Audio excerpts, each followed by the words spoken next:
everyone. I'm Susanna Calvert, the Executive Director of the Foundation for Family and Community Healing, and this is the Brown Thumbs Turn Green series. And I've made my plan to start my garden, as I said in the last segment, and what I've been doing since then is germinating seeds and potting them. And today we put in the box garden, which I'll show you in a few minutes. But my box garden, my square foot gardening book, I think it's by Mel Bartholomew, suggested that we sprout the seeds on a bed of vermiculite that is soaking in water, or just having just enough water to keep it damp. And you can see it in this picture. And you just spread a few seeds on the vermiculite and you wait for them to sprout. And I labeled them with some painter's tape, and when they got to be 2 leaves, then they tell you that you can transfer them to little dirt pots. The lettuce sprouted up really fast, like in about a week. And then the kale and the cauliflower and then the thyme, tomato and basil then sprouted. I'm still waiting for the peppers and the rosemary. I've had just a couple of peppers sprout up, so I'm waiting for them to grow. And he describes putting them in these little soil pots, and you poke a hole in it and you just use a pencil to pick up the sprout by the leaves and gently tease away the root and then put it into the soil. And I'll have to be honest, I've had very mixed success with it. Let me turn this around so you can see. These are what the sprouts look like. I mean, you can see that some of them are kind of in varying shape, condition. Some of these I've actually had to repot because they just died. Like this one looks like it's about to die again. This one's dying. They're very leggy, I'm told is the word for it. I'm not sure why it's a leg, because it seems like a stem to me, but I don't know, whatever. I experimented here by planting the lettuce seeds directly, and they're still very leggy, but at least they look a little hardier. So I don't know, I'm not sure about the vermiculite method, whether that's a good strategy for a beginner who probably is mishandling the planting. These kales are doing pretty well, but I have some kales over here that didn't do so well. A couple of the cauliflower died, but these others are doing well, and the second little sprout came up on that one. Same with my tomato, like the second one appeared. I don't know where that came from. And there's my basil. So I'm not sure how many of them are going to make it. Once these get to a certain height, then I will transplant them to my box garden, and there are some seeds that you sow directly into the box garden, like carrots. So you'll see the construction of the box garden next, and I think tomorrow I'm going to give myself a little break because all of this is such hard work and traumatic. There was drills and screwing and things like that, and a lot of dirt, which was just this beautiful dark brown, rich smelling stuff, and we just mixed the vermiculite into it, and it was just so rich and beautiful. And so it's kind of a very fun metaphor for life. I think of these little seeds. They're these tiny little things, and they just have so much potential, right? You plant them in the right environment, and you tend them and nurture them, or in my case, maybe you kill a few of them, but if everything goes well, then it'll yield this plant that will just be beautiful and feed you for days and months to come. And in the case of herbs, even maybe years, in the case of rosemary. It's so much like everything else that we do in our lives, that we people are also this kernel of potential, and when we're put in the right soil and under the right conditions and in the right place, and when we find that place and our place in the sun, then we could really sprout and blossom and yield a lot of fruit. And my former career doing professional development, I really love to see the potential in people and help them see that for themselves, and to move towards the sunlight, so to speak. And same is true with the plant. So it's a little bit challenging for me to switch over to the plant world, but I'm trying to tune in with my spidey senses to these little darlings so that I can be attuned to what they need. Obviously, I still need a little more practice here. Oh, I forgot to mention I have a little grow light here, which is what that red and green, red and blue light was in the background, because they need apparently some indirect sunshine. So they might actually have too much light here at the moment, so I'm going to adjust it. I hope you'll continue to follow me and the adventures of my little seedlings, and hope your own garden's going well. Thanks for tuning in. Hi there. So we're getting ready to install the box garden in my front yard. This is my friend Drew Fridley, who is definitely not a brown thumb like me, and he's so generously offered to help mentor me and help me get off the ground. So what we're going to do is put 2 box gardens here in my front yard. We discovered it has the best sun in the front yard, and it's going to go right here back behind where Drew's standing. And I'm going to have one box garden for Drew and one for me, kind of sitting a little bit skewed. And I was concerned about how the garden would look to the neighbors when the vegetables aren't growing. And Drew said, why don't you put a garden around it? I'm like, what a great idea. So I've decided that I'm going to put a pollinator garden around the 2 boxes, sort of in this general area. And I'm applying for a grant from the Alliance for the Chesapeake Bay, who helps to offset the cost of the plants for gardens like that, because it helps to reduce runoff into the watershed. And we're just actually 900 feet from the James River as we stand here. So sometime later this fall, the pollinator garden will go in around the box garden. And I've also applied to get rent a honeybee hive, so that I can bring those beautiful little pollinators into my garden, which is good for our plants, but also good for Earth. So the plan is that we have these boards that are 4 feet long and 1 inch wide, and Drew's going to help me nail them together, because in addition to having a brown thumb, I also am impaired with a hammer and other type of tools like that. And we're going to lay weed fabric on the bottom, and then a mix of 10% vermiculite, and then the rest will be an equal mix of soil and compost, and we'll mix it all together. Is that the basic plan, Drew? Yeah. As I understand it? Okay. Yeah, that's right. So what's the vermiculite do again? The vermiculite just keeps the soil like loose, so the roots go down and develop things. It doesn't really have any nutrients or anything in it. Yeah. The nutrients would all come from the compost. The compost, yeah. Okay, and then the soil itself is also like a live soil. It's not just dirt, right? Yeah, it's just, yeah. Yeah. Okay, so it's got a rich organic mix in our bags. So stay tuned in, and we'll keep you apprised of our progress.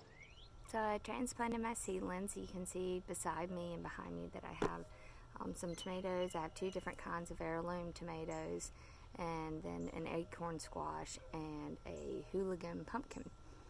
And I put these little babies in the ground with nutrients and love, and hope for the best. I'm really not sure what's going to grow in this space, but for me that is part of this challenge. And I've been working out here most of the day. A lot of the time I spent getting the bed cleared and pulling roots out and amending the soil. And gardening is a time-consuming thing, but I have to say I feel great. I get a lot of physical exercise from this, and right now with all the social distancing and isolation going on, these little dudes are going to be my companions.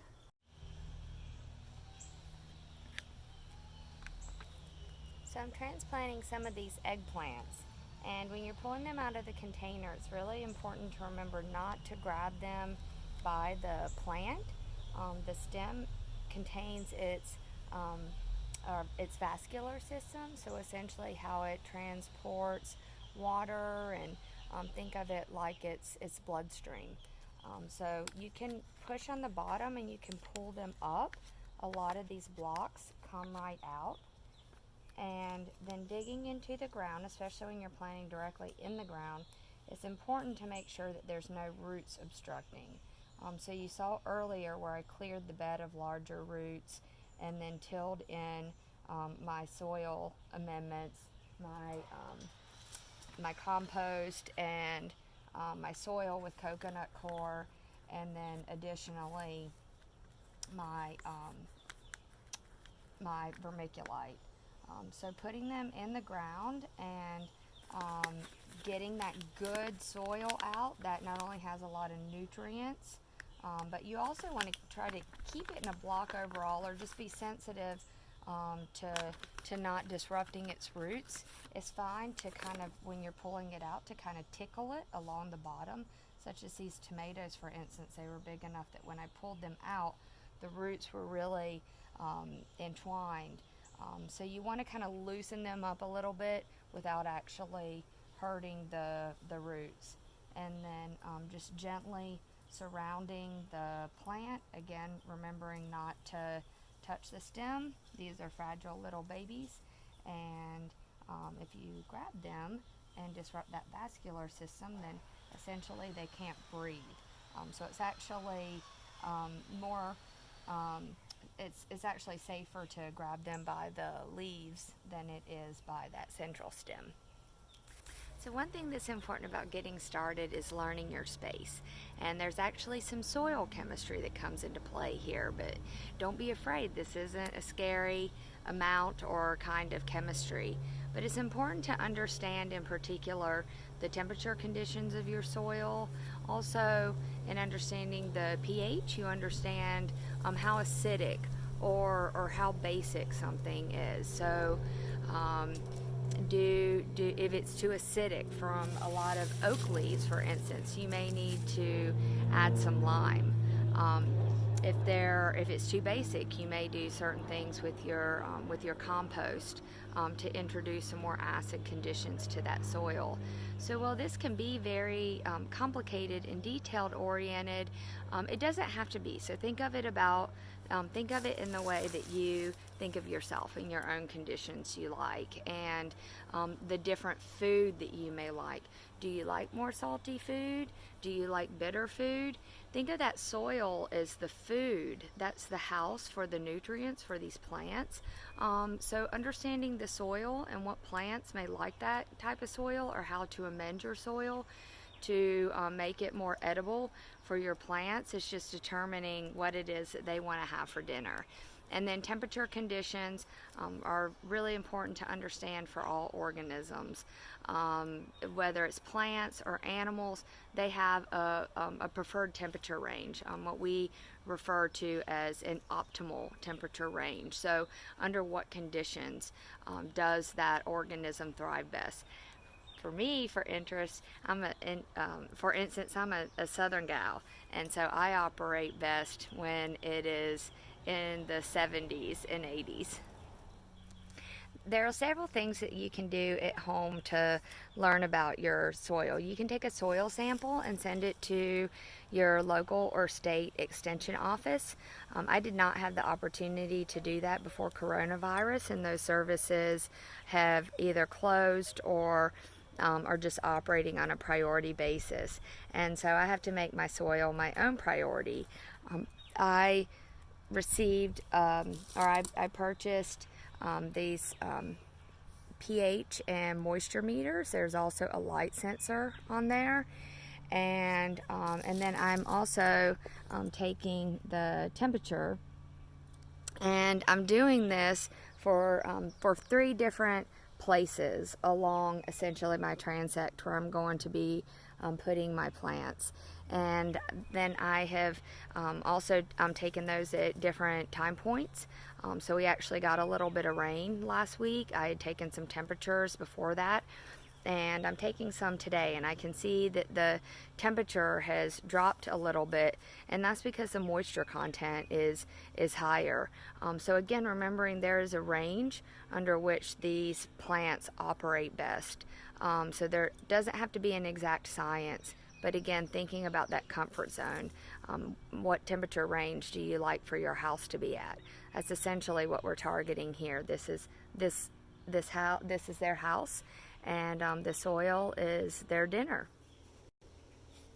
part of the challenge that I'm taking on is to minimize the amount of materials that I'm having to purchase.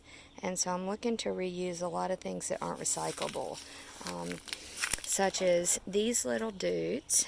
Sarah gave me a tip that these berry containers are perfect little places to start germinating seeds, and I have old pie pans.